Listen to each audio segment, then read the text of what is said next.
Ki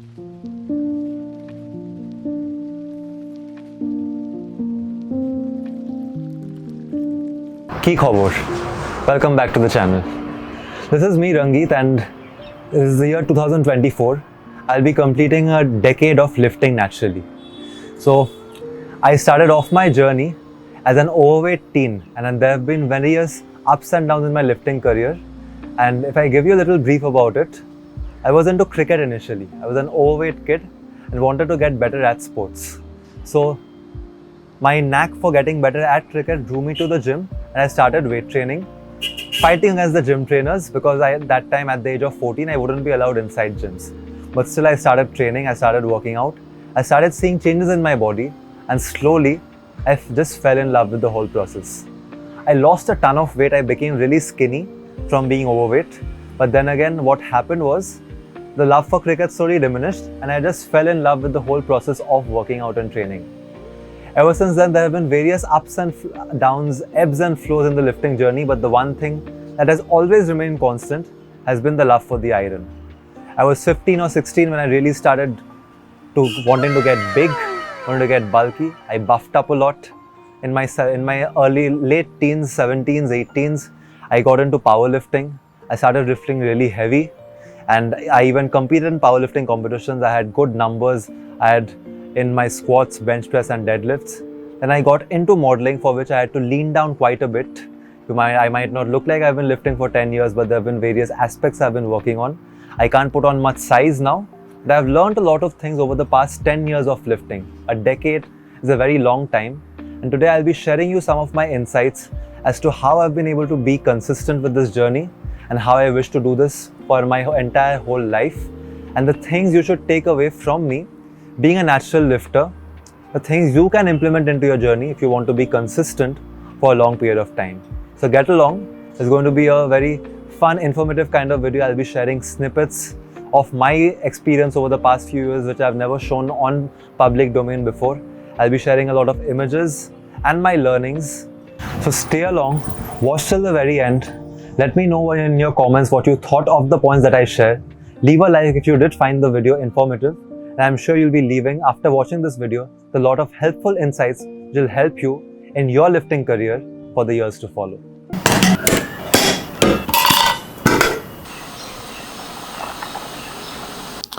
When I first started lifting, I thought supplements are the key for everything. When I bought my first stack in 2016, I went for every single thing under the roof. Your multivitamin, glutamine, BCAA, creatine, henna, tana, you name it, I got it all. But you'll become smarter when you realize that supplements are only a small part of the puzzle. To reign supreme and to succeed in your fitness journey is actual whole food and nutrition. Your eggs, bananas, chicken, fish, rice, oats, which are going to always stay on top. So give a little less importance to supplements. They'll always have a time and place, but your entire mindset should not be revolving around supplements altogether. Fix your focus to whole foods. If you are on a budget constraint, no need to go out of your way to buy supplements. You can go for better quality whole food sources which are going to yield you much better results. And with your food as well, don't be very stuck up on just the macros alone, that is your carbohydrates, proteins and fats, which oftentimes we do as bodybuilders. But also keep into importance your micros as well. Have your fruits, have your vegetables, have your broccolis, have your greens, have your superfoods. Give your focus to nutrition altogether and your entire lifting journey is going to be very smooth. You won't face obstacles on the way, your recovery won't be unharmed, and on a budget as well, you can build a beautiful physique if you keep your focus on whole foods and a well-balanced diet. Before moving on to the next point, one more important thing is, if you want this to become a part of your lifestyle, you can't stick to boiled foods without salt, without sugar, all of that for a long period of time. That's fine if you want to compete. If you want this to become a part of your lifestyle, find the kinds of healthy foods which work for you. Even if it's a curry at home, even if you're eating out, that's a grilled chicken with some sauce or something. Go for the foods that you like and which you can sustain for a prolonged period of time. Don't go on a crash diet which is with food that is very bland, which you can't sustain for a long period of time, because at the end of the day, you want this to become a part of your overall lifestyle and not just a temporary fix.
Now, something which I cannot stress on enough is the importance of warming up, doing your mobility drills, and cooling down and stretching after your workouts. I've been lucky enough in my 10-year journey to never be injured once because I've always followed this and maintained this even when I'm running short on time. Even if I have 30 to 40 minutes to work out, I'll still make sure I'll spend 10 minutes doing my warm-ups and my stretches to make sure I stay injury-free. It would be a much better scenario performing at your 70% for 2 years than to be performing at your 95% for 6 months. You do the equation, at 70% for 2 years will yield you much better results. So even if you're short on time, never skip your warm-ups, your mobilities, your stretching, because at the end of the day, it's your muscle health that you must take care after. And when you're not properly warmed up, the chance for injury goes up manyfold. I have plenty of mobility videos on my channel. You can see it here mentioned in the YouTube shorts below. Check those out. Depending on however much time you have, if you can allocate a separate day just for your mobility and stretching drills, and believe me, it's going to yield a lot and add to your hypertrophy results and make sure you get bigger and better, stronger, faster. So this absolutely a must which you should not be skipping at any point of time. Take me up to heaven. Yeah, she got me reaching still. Nothing to stop me falling. Who knew that looks could kill? I don't wonder why I'm breathing heavy like the weight of it's on my chest. On my chest. Cause it ain't no lie, I need it more than any metaphor could express. If looks can't kill, maybe I'd like tomorrow, but I'll be reaching still, cause it's a feeling I can't let. For the third point, you need to stop following the champion's workout. I still remember when I first started, 2014-15, I came across bodybuilding.com and I found the Ronnie Coleman stress workout. 4 sets of flat bench, 4 sets of incline bench, 4 sets of decline bench, then your flies, then your pec deck, endless amount of volume. What you need to realize is, as a natural lifter, your workouts will look far different than enhanced athletes. The workouts that you see shared on Muscle and Fitness, bodybuilding.com, all of these platforms. Because when you are on external compounds, your body's ability to handle much more greater volume increases. The rate of recovery that you see for your favorite enhanced athletes is far greater than what will be for you, the natural lifter. So you need to be very smart about your exercise programming and not just blindly follow every single workout that you see. I still remember how I used to do my back workouts with 3-4 variations of pull downs, bent over rows, T-bar rows, one arm rows, seated rows, every single thing under the planet, easily exceeding 30-40 sets in one single session. As a natural lifter, your body will never recover from that. So be smart with your training. I have an exercise, I have a video on my channel how you can go about your exercise programming mentioned here. You can check that out and be smart about your programming. Let's say for a pull workout, you include one vertical pull, one horizontal pull and one isolation exercise. That will more than be enough to suffice for your workout. So do not blindly follow everything that you see on the net, and especially do not go for the champion's workout.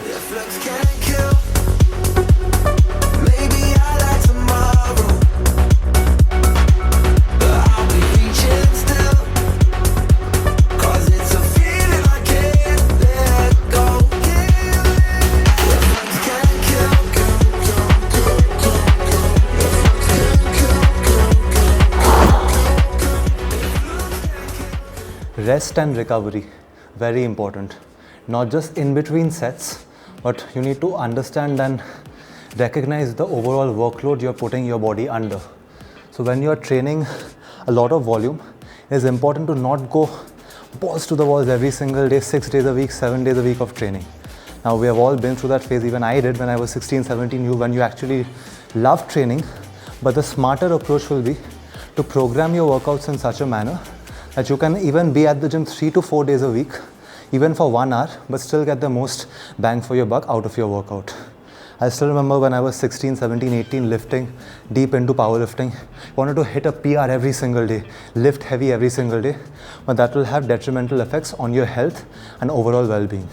You won't be in your teenage forever, and the little abnormalities which you can neglect during your teenage simply because your testosterone levels are so high, you're so young and recovering so fast, you won't be the same throughout. As you slowly keep aging, you get into your 30s, you get into your 40s, you need to be smarter about your training and overall recovery. There are multiple forms of recovery in the form of massages, rests. You can go for cold plunges, which is very popular right now. You can go for cupping therapy, stuff like that. But the smartest option will be to listen to your body and know when your body is taking a toll on itself. Your body will speak to you. You need to be smart enough to listen. On some days when your back is feeling a little sore, it's okay to take a step back and take a day off. That won't hinder your progress. But if you keep pushing through that little pain every single time, that might have detrimental effects in your overall lifting journey. So be smart, listen to your body. We spoke about training, we spoke about nutrition, but another most fundamental aspect is recovery.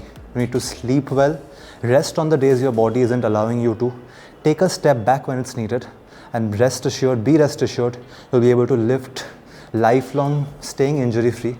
Like I have, touch wood, like till date, I don't think I've mentioned this enough in the video right till now, I've never taken in my 10 years more than 1 or 2 weeks off the gym. So in order to be doing this for so long, it's okay to not train 7 days a week, 6 days a week. It's okay to have those times when you're training twice a week, thrice a week as well. But in the bigger picture, in the greater scheme of things, to stay injury free, listen to your body.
And lastly, I want you guys to also know that there's a lot more to life than just what is inside the gym.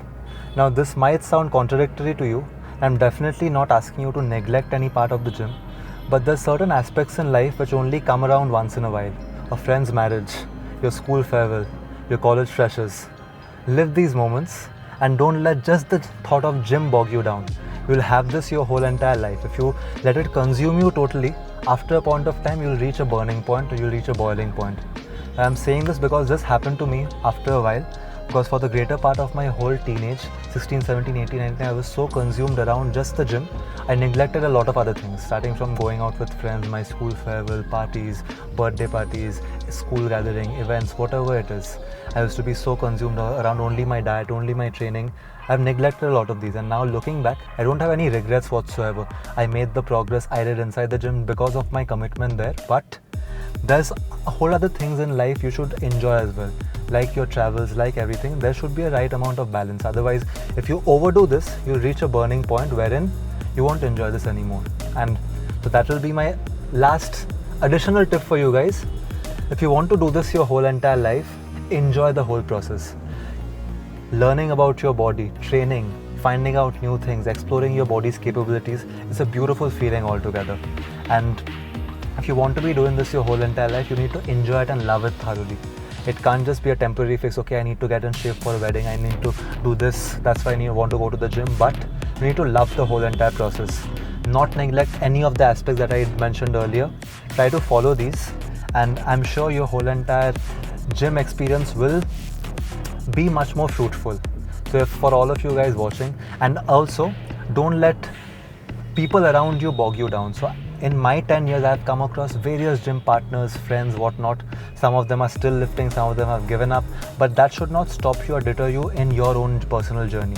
Remember, this journey is very personal to you and it's individualistic in nature. No matter if you create a nice environment in and around the gym, at the end of the day, it's you who needs to show up and keep doing the work all over again. So just remember that this is a journey you have chosen for yourself, and it's up to you how you want to balance it, what you like doing inside the gym, which keeps you coming back and does not let you give up. So on this note, I'll end off my highlights and my journeys. Let me know in the comments below how long you guys have been working out for, what has been your experiences, and what got you into the gym. I would love to know your stories. And until then, this is me, Rangeet, signing off. Hopefully, I get to cover many more decades of lifting in front of all you guys here on YouTube. If you did enjoy the video, again, leave a like down below, comment, subscribe to the channel, turn on bell notifications. Until then, I'll see you in the next one.